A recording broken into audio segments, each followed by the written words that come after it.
Prayer is the interactive relationship that we have with God about what we and God are doing together.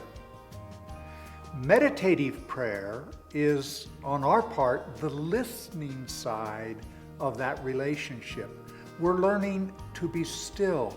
We're learning to be attentive.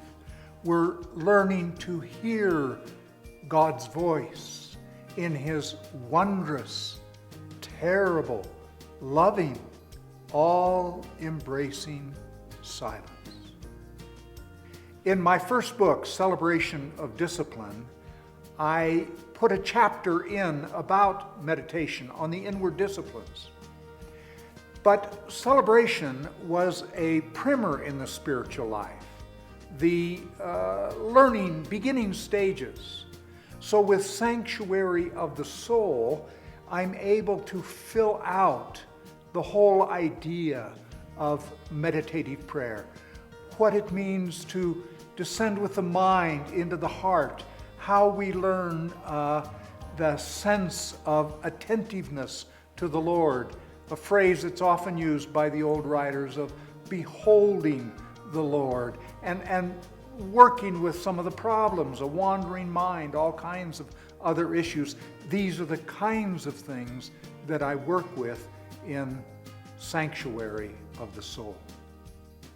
In Sanctuary of the Soul, there are 3 sections entitled Entering the Experience. Now, that's on purpose. I wanted to have times when we can enter into this life for ourselves, not just reading. And so I tell a story that unpacks the teaching of the last 3 chapters out of my own experience. And the idea is that that can stimulate all of us to see that this is something that we can do, that it isn't just for spiritual gurus, it's for ordinary people, and the reader can enter into the experience for themselves.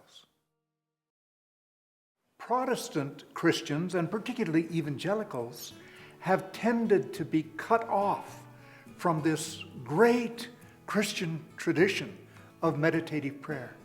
But the resources are so wide, so broad, so rich.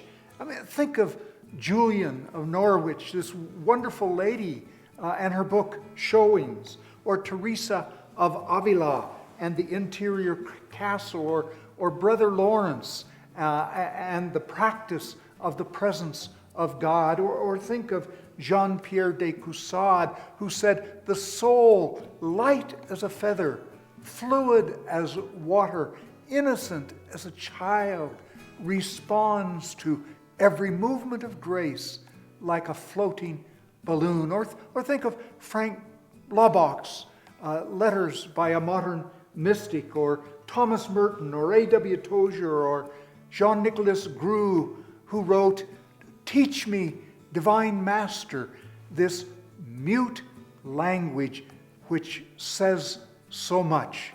The resources are so rich, and I wanted to try to bring that to people in this book.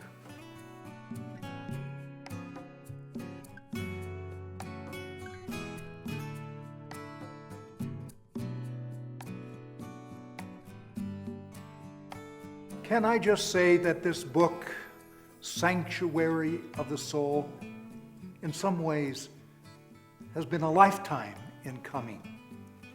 And it is meant for the reader, ordinary people who have jobs and children and dishes to wash and work to do, but who can learn to sink down into the light of Jesus until they become comfortable in that posture, learning the joy of the Lord and learning to walk cheerfully on the face of the earth.